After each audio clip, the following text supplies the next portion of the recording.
Hello,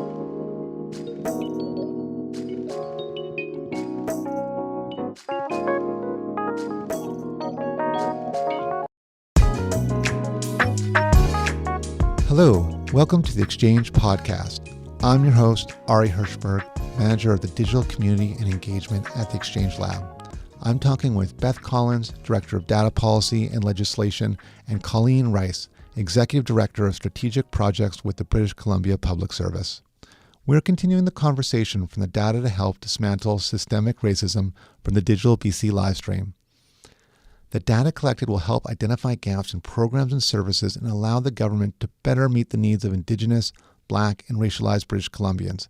The Act is the first of its kind in Canada to be co-developed with Indigenous peoples. The Anti-Racism Data Act is based on the input of more than 13,000 British Columbians. More than 90% of racialized people who provided feedback through community-led engagement sessions believed that collecting intersectional demographic data such as ethnic origin, ancestry, faith, ability, and gender identity could bring more positive changes in BC and be a step toward building trust between government and Indigenous peoples and racialized communities. So, without further ado, welcome Beth and Colleen. Thanks for being on the podcast. Thanks for having us. Thank you. I think it's kind of important to kind of start with by asking you both to describe your roles. I'll start with you, Beth. Sure. So I'm the Director of Data Policy, as you mentioned, and when we were getting together to develop and introduce this legislation, the Anti-Racism Data Act, we were bringing together people from different kind of areas of expertise. So we had three co-leads, myself with the data perspective, Milind Singh, who was on the digital live stream video, who was the Director of Anti-Racism Data Initiatives, and Colleen, who I'll let introduce herself. But we co-led the legislation from bringing sort of different expertise together in order to make that work happen. And I think one of the things I want to kind of mention is, I come to this work from a technical data perspective, and that was sort of how I entered this work. A little bit ill-prepared for the sort of topic at hand. I'm also a white person with a lot of privilege, and so it really was a learning experience and a growing experience for me to co-lead that legislation. And I guess it's over to me then. I'm Colleen Rice, and actually, when I was working on the anti-racism data legislation, I was the Director of Justice Policy in the Ministry of Attorney General, and I think really what I brought to the development was really the technical legislative expertise, where I had done legislation, several times previously and quite recently, including human rights legislation. So I had a little bit of background there as well. I'm also a white woman with a lot of privilege, so it was difficult work, and I don't think I was prepared for the speed or just the emotion that was really put into this work. But yes, that's who I am in a nutshell. Thanks for sharing. So let's start. What did you think this was going to be like before you started? Colleen? I don't really know what I thought it was going to be like. I thought it would be like any other legislative project where there's a process, you do some consultations, you then write the legislation, and then at the end of the day it becomes law. So I didn't have much expectation of what it was. Each project's a little different, but generally we would follow those steps and we'd get to the end. And that's kind of what I thought was going to happen. Okay.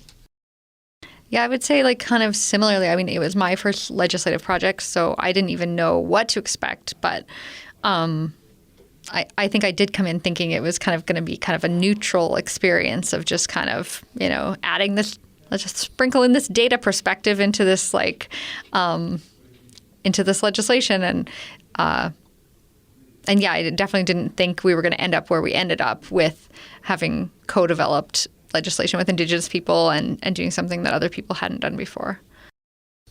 Okay, so you started to talk a little bit about this. So what was it really like? Well, I said that partly because you had introduced it, it was the first legislation in Canada to be co-developed with Indigenous people. And I don't know if Colleen has a different perspective, but for me, I think that in some ways snuck up on us, right? We didn't necessarily intend to do that, But we did intend to go in and to build legislation that would be good and that would start from a place of trust and really trying to build trust with Indigenous people and with racialized communities. And I think that was an intention of it. But I don't think we knew that we were going to end up co-developing legislation with Indigenous people. Yeah, I mean, this was just an amazing project when it came to like the consultation and cooperation with Indigenous people as well as other racialized communities. I don't think I've spent as much time. I mean, we were speaking and using a distinctions-based approach, right? So we were speaking with First Nations, we were speaking with Métis Nation. We didn't have any representation from the Inuit, but we did try to get that representation, and so it was quite amazing. And that part didn't cost money, which is what I'd like people to understand. Like relationship building like that, you don't need to have a $2 million budget in order to do the kind of work that we did. And we spent a lot of time listening rather than telling Indigenous people what we thought was right for them. We did a lot of asking of like, what do you think? Like, what do you need? And they really wanted to help. Like it was very much they wanted to teach us, help us. So it was actually really great, a rewarding experience. But yeah, I think that's like, we got to a place of much more togetherness or like than I've experienced previously. And I think a lot of that has to do with Millen, who's not here, but she deserves the credit about her way of building relationships, which I think I certainly will take along with me for the rest of my career, right? Yeah, I don't know if we should mention the fact that Millen left government. But Millen, she got the great opportunity outside of government, so we were really sad to see her leave government. But she definitely put her mark on the BC Public Service by being one of the leading forces in this piece of legislation. So with the relationship building, did everyone want to start right away, or was it did it just grow and grow and grow as people realized it was really about asking questions, not telling? I think we purposely went in. I think it's different depending on which people you're speaking about. Like First Nations Leadership Council staff are quite experienced in the legislative process. Like they do it a lot. And so they had some expectations from us, right? Like we want to see this, we need to see that. But I think we, over 2 or 3 meetings, I think it took about 2 or 3 meetings where they really did see that we were genuine. We were bringing back like meeting notes and going off and doing the research and showing them the information. So it wasn't like we're not doing something because it's just too hard. We'd come back and say, well, here's what we've done. Here's the same information that we have. With other folks, maybe it was like their first time going through the legislative process. So there was more building like an understanding of how it works, even though it's colonial, like it's a totally colonial process, right? So we recognize that, or like off the bat, like we don't try to like this is what we have, and then I think that it progressed slowly at first, but it grew pretty like it was pretty quick, and it wasn't just Indigenous people. We were working with the Office of the Human Rights Commissioner staff. We were meeting with them every week to work on, the legislation from their perspective. We worked with the Office of the Information and Privacy Commissioner, for example. So there was like a lot of different groups that we were consulting and were collaborating with simultaneously. So it was quite a journey. There was also a public engagement piece that Colleen and I were not involved in. There was like another team responsible for that. But there was actually a giant public engagement that included a survey, but it also included really fantastic engagement that was designed by the Multiculturalism and Anti-Racism branch. And it was government funded and community led.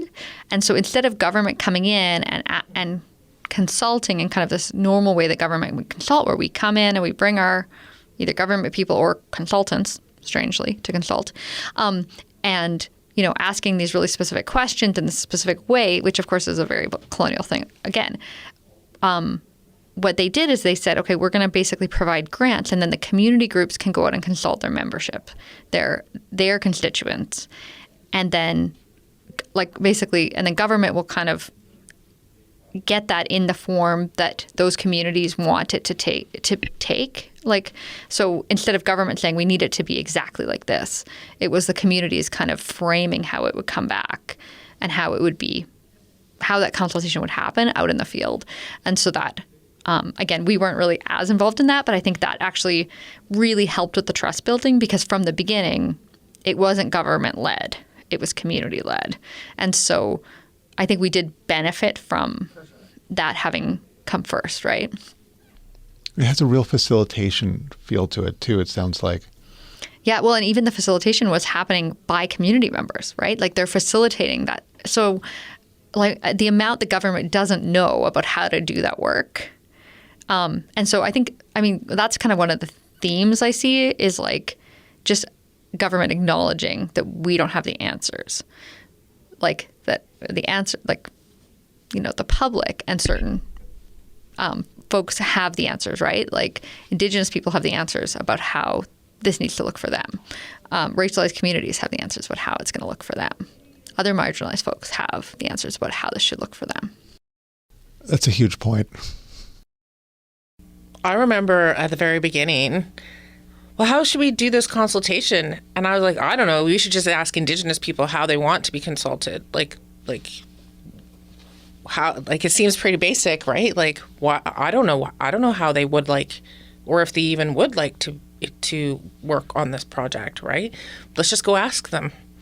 I think that was just like the simple. And so then they started with a bunch of pre-meetings of They're called pre-consultations to see how the people, not just Indigenous people, but how other racialized community members wanted to be consulted. Like, how do you want this to work out, right? So, and we did it. We did what they wanted. So I think that Beth is quite right. Like, that helped build trust for us as we were getting more into the details of the legislation later on. Yeah, because there wasn't a way. We co-developed with Indigenous people. We didn't co-develop with other racialized communities because, like, it would be unyieldy, right? To like co-develop with like, you know, dozens of community groups, right?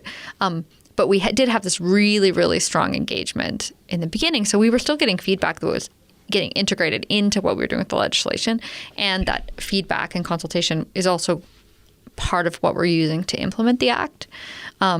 We also did work with the Multiculturalism Advisory Committee, who represents a number of different racialized groups. So we did work, not as, I wouldn't say co-develop, but we definitely worked quite closely with them, and they got, you know, previews into the legislation, and they got to give comments on the documents that we were preparing for cabinet, for example. So there was, you know, that side of it as well, but we didn't have the same ability to, you know, speak with the Black community or the Muslim community or the Filipino community, right? We didn't have that time or leverage. Is that a goal in the future? I don't know if it well, it would depend on the legislation and what you were doing. I do think actually, like, if you think about broad public engagement, like I think yes, doing a better job of engaging with the public generally. I do think that there's something about developing legislation where, I mean, with Indigenous people, not only is it a Declaration Act commitment, but you're building a government to government relationship, and so it's a lot different than talking to the public, right? And this is something we also have talked about a lot and thought about a lot, is also the difference between rights holders and stakeholders. So the public and different community groups are stakeholders in the legislation and very important in this legislation, of course. But with Indigenous people, we also have like additional requirements to work in that government to government way and in alignment with the Declaration Act, which is part of why this is different than other provinces, because other provinces don't necessarily have something like the Declaration Act, right? So, thank you. In your ideal policy future, what would be the next step working towards anti-racism to build on the groundwork laid through this legislation? This question, I'm not sure. It kind of confuses me a little bit. I wonder if there's context to it. Like, what I think from a policy perspective, we need to get better at doing at being anti-racist. We need to get from like not being not racist to actually being anti-racist. Because I think that's where I was at the beginning of this project. I wasn't racist, but I wasn't anti-racist. And the anti-racist requires action, right? Like to be anti-racist, it requires action. So I think if we can provide the evidence of systemic inequality or systemic racism, then I hope that the policy future is to fix that inequality, right? Like it seemed, and to also move forward with our colleagues, like being an ally, like speaking up, right? So, but from a policy, like I think there's a lot of operational things that need to happen. We need to get our committee up and running. We need to hear from communities what their priorities are instead of me prioritizing what the policy is, right? When the policy should be done, and we need to work with Indigenous partners to see what their priorities are. And so I think from a policy priority perspective, I'd like to hear from. We promised we'd work on this with them together, and so I think that's kind of where we're at. Okay, that makes sense. Could you define just anti-racism, what that means to you? It means actively speaking up if you see something that is racist. It doesn't mean yelling and screaming necessarily. It means speaking up when you see something, even if the person doesn't understand that it's racist or that it's kind of a saying that maybe is racist, but people they just say it. They don't know that it's like not the obvious ones, right? It means standing up and going to marches with folks and showing that you are actively anti-racist. I mean, it doesn't mean I have to go to a march every Saturday, but it means that you need to actually take some action. It's taking action against racism rather than just kind of being just sitting in the chair, right? Like that's what it means to me anyway. I think there's I'm just going to bring it a little bit to like a kind of technical government-y speak side, but I think part of this too, it's interesting if you read the legislation, it basically kind of says, okay, we're going to collect and use data better for systemic racism purposes. But one thing we've kind of been talking about as we're starting to implement the legislation is this impetus for research, like using the data. How do we actually make sure that we use the data? So in the legislation, there's a requirement to set research priorities on systemic racism with the committee, and that's established under the legislation, and with Indigenous people. And so these research priorities, the legislation doesn't actually say we have to do the research. It just says we have to set the priorities. But of course, the expectation is we're going to set the priorities and then we're going to do the research. And so we've been talking a lot internally at the PC Data Service about how do we make sure we start doing the research? How do we infuse into government this desire to do the research, what supports do people need to do this research? Because to say, okay, we have got this act and we can collect data for this purpose, like that doesn't get us anywhere. Even collecting the data doesn't get us anywhere if we don't use it to identify and eliminate systemic racism. So there's this whole next piece, which is using the data. And how do we become a public service that is constantly critiquing our processes from an anti-racist perspective, that's constantly evaluating our programs from this anti-racist perspective, and basically trying to identify like where are the barriers. Another thing that we've heard is don't let the lack of data now be a barrier to action now. If you already know that there's barriers in your program, you should fix them. And so how do we kind of get this mindset of doing this anti-racist work as public servants all the time, both in a data perspective and in a just like everyday perspective? But I think like to add on to that, we talk about like we're anti-racism, but like anti-racism you can't just use race or other like culture and get an understanding, right? Like this is really about intersectional data. So I think there was a question maybe later on that we may or may not get to about about collecting data around ableism. And of course, we need to collect all sorts of demographic data so that we can understand how, Black women or Muslim children in Surrey. like we need to understand the intersections. So it is more than just race-based data, which I think is a common term people are using. But when we're talking about this data, it's more than that. And you'll see if you look in, like, for instance, like the mandate letters of the government put out, it originally said race-based data, and then through the policy work, there was kind of an understanding that, it's actually not about race-based data. It's about data for anti-racism purposes, which includes intersectional categories. It's about how people self-identify. It's about, in some cases, perception data, right? Because, like, when you're in a police situation, you didn't self-identify. They perceived you, right? That's where you get the systemic racism happening.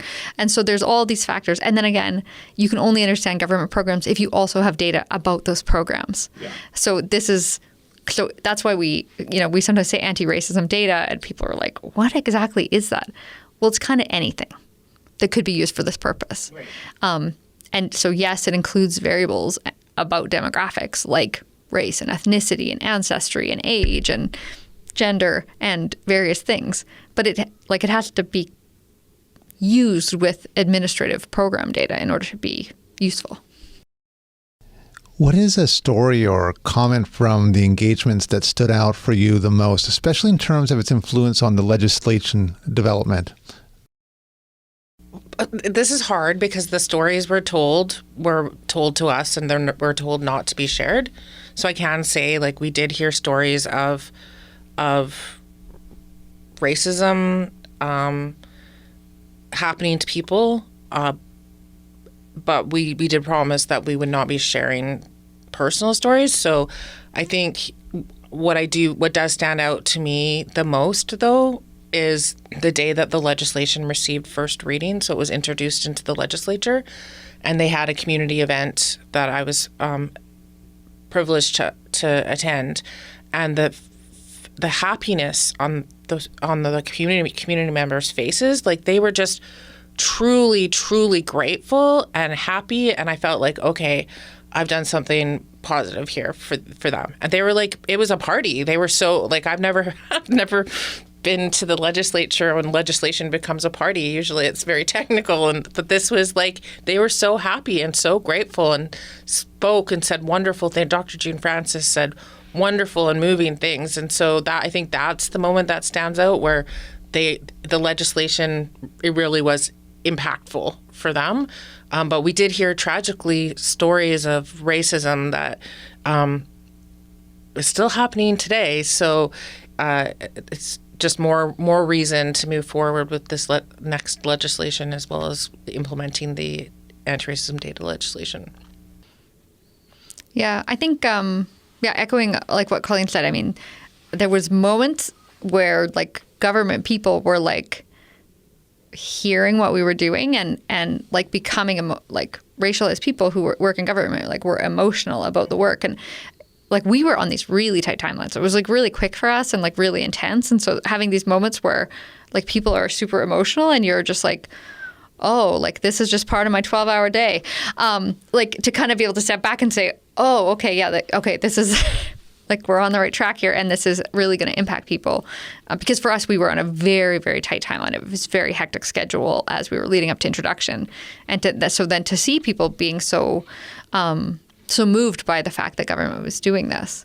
I know one of the things, or a few of the things that I thought I could say about this, one of the things was using the word anti-racism and hearing again and again, like, that's the right word. Thank you for not making it about diversity. Like, that wasn't the right thing to do, right? And just hearing that, like, naming it. Government's going to name it. We're going to name racism, and that's really important. And so I think that was something that's kind of a thing that we heard over and over again, was that it was really powerful for government to say anti-racism. And we heard again and again, like, oh, those aren't normal words that government uses. That's not how government kind of speaks about itself. And we heard again and again how powerful that was. Another story that I've told before, but I kind of like this one, so maybe I'll tell it again and we'll see if Colleen wants to add to it. I think there was one of my kind of favorite moments was this moment where we were working with an Indigenous organization. We were going to be presenting to some of their like executive, and we basically were asked by our kind of staff contact, we get a call, you're not ready to present to our executive. The quality of what you're presenting is not there yet. And it's funny because you would think you would be like, oh no, it's not. But it was actually a super big sign of trust that we were told you're not ready. Like you're going to get slaughtered if you put this forward. It's not ready. And for me, that was a moment where we thought, okay, like we actually have built trust because our contact at the staff level does not want us to be raked over the coals presenting something that's not ready. And so to get that heads up, to be said, like, let's just cancel the meeting. We'll postpone it for like another week or two till we're in a better position to do this work. Like we were trusted that we were going to get there, right? If she didn't trust that we were going to get there, she would have just let us like go in, and present something that was not ready. But she knew we were getting there. We just weren't quite there yet. So to me, that was a big moment in terms of like, wow, this is really working. Like we are building trust and we are working like as a team, right? Like people want us to succeed. We played Sudoku with one Indigenous organization online as a that was fun. Yeah, like we had a group Sudoku going with some of our partners. Did you get good at it? No, I didn't. I'm really into it, but I had to like pull back and be like, you got to share the Sudoku. What I like about like since the beginning of this conversation is the relationship's been talked about like as like one of the top pieces of it, and it just seems like all the way through to as little as figuring out a nice game for everyone to play and bond with. It came up as a bet. I think we were supposed to compete against each other, and then Millen's like, maybe we should be more collaborative, and so we ended up with the group because Millen again is, she's awesome. I think it's true though. Like if you think about like the relationship thing and how important that was, and I think it kind of does, like it was a huge part of this work was building relationships and partly because the goal was to build trust. But I think it also, again, it's just like this kind of admitting that like we can do better work together. Mm-hmm. Like the work is always better if it has more voices that have gone into it, right? And so, not that was necessarily like always what we were thinking, but like it was hard. Like there was all sorts of actual like big crunchy policy issues that it's always useful to get like different perspectives on.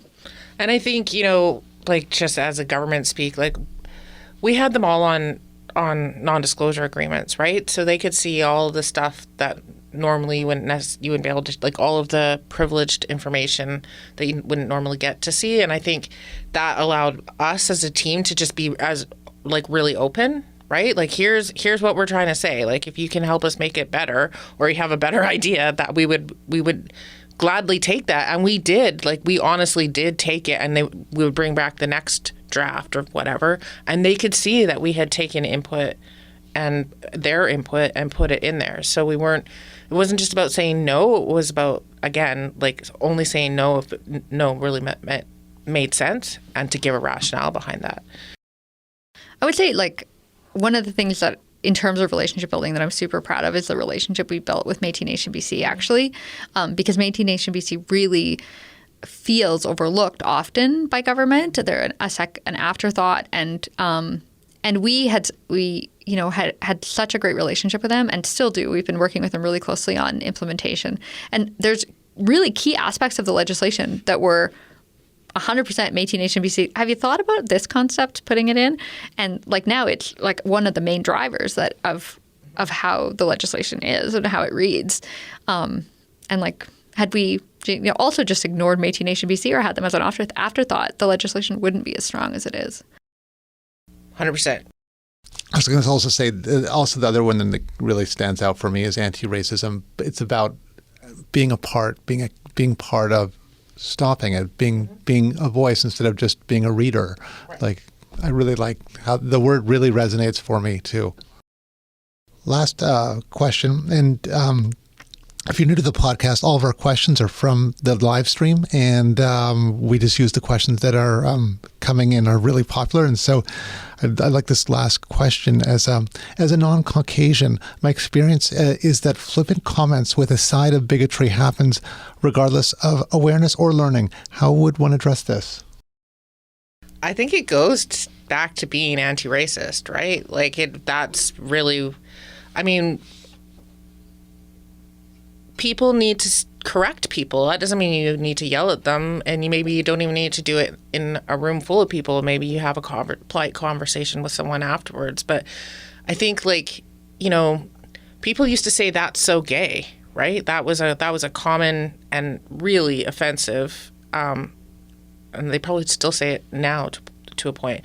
But like, I would call them out, and it's the same thing. If I realize that what you may not even realize is racist, then I'm gonna call you out, but I'm gonna do it politely and respectfully, so that hopefully you take something from it and your actions change.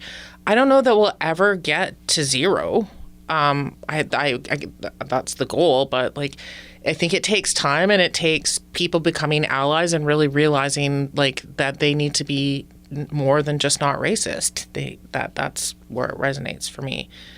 Also, I'm recognizing like can use my privilege in a way to help communities, right? And that can be powerful. Yeah, I would say the other thing too about it is like when I thought about the question, I was thinking about the words like awareness and learning, and I think it's also like about how that awareness and learning happens and how it gets infused into our organizations. So maybe I'll like plug the BC Data Service, but right now we are a number of us in the BC Data Service, and we're going to kind of be slowly rolling it out. We're taking anti-racist facilitation training because we facilitate a lot of conversations. And what I realized in doing this work and basically watching Millen facilitate, because Millen is an incredible facilitator, was that I didn't know how to facilitate. I didn't know how to actually leave space for everybody's voice, make sure that the way we were facilitating like kind of deals with the power imbalances, that it's fully accessible, all these things. And so, you know, having done this work, I kind of said, like, I don't think I'm good enough at facilitating. And sort of this realized that, if you just spent this time, like, developing the Anti-Racism Data Act and you don't think you can do anti-racist facilitation, well, I think we all need training on it, right? And it's a skill, right? It's like a muscle that you have to work on. And so I think government also needs to get better at how do we actually give people the tools and the skills? Because I think there's kind of awareness and learning. Like, what does that look like, right? How do we give people actual tools? To make it real. To make it real, and for them to work the muscles, right? There was even a conversation I actually had with my team we were having a conversation about territorial acknowledgements. And I was saying, you know, to some extent, maybe fake it till you make it, right? Like, that might feel uncomfortable the first time you do a territorial acknowledgement. But, like, just do it and then reflect on why it felt uncomfortable, and then reflect on how you can make it feel authentic for yourself, and, like, spend the time doing it. But I said to my team, like, you might have to kind of fake it till you make it, right? Because, like, we're all learning and growing. So, like, be in that space of learning and growing, right? So I think, to me, that's part of it too, is like, how do we infuse these things into our teams and into our organization, into our culture? But I think it's more than just diversity and inclusion training. I think that's probably what the person who's asking the question is getting to, is like, we do all this training and it still happens, right? And how do we move past that? So I think you're right, like showing people like in action how to work through that. And also just being, you know, active in your workspace as well, right? Mm-hmm. So I don't know that we have the perfect answer for that question. It's a really hard question, but I think I'm glad it was asked. Any final thoughts from either of you? It's only just begun. So the legislation was historic, I guess you could say that. It was a lot of hours. But this work is just a beginning. So the legislation is like the starting point. Like, even though I felt like I spent 6 months of my life solely on it. There's still so much work. Like that's now the data has to be collected. It needs to be used. It needs, policies need to change. Community needs to be involved. Like all of this stuff, there's still so much happening in this space. Yeah. Yeah. One of the things that we say about the legislation when we present about it and stuff is the legislation was fully developed with Indigenous people and racialized communities, and implementation will happen fully with Indigenous people and racialized communities. And so it's like, we've really set the expectation that like every piece of it is going to be co-developed and happening in consultation and cooperation with Indigenous people. So one thing I will say about that is that it's going to take time, right?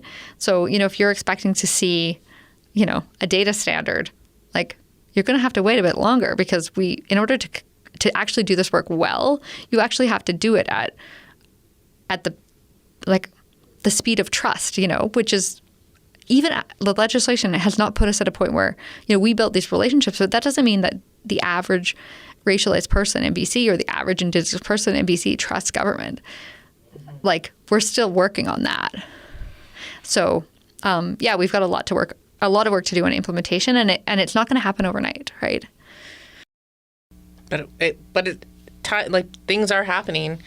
The momentum is still there. There's a lot of work left to do, and we'll be working on this for years. Sounds like a very good start. Thank you again, Beth and Colleen, for taking the time to share your thoughts to the listeners. Hope you enjoyed this episode, Data to Help Dismantle Systemic Racism. You can connect with me at ari.hirschberg@gov.bc.ca or click the link in the show notes. Thanks for listening.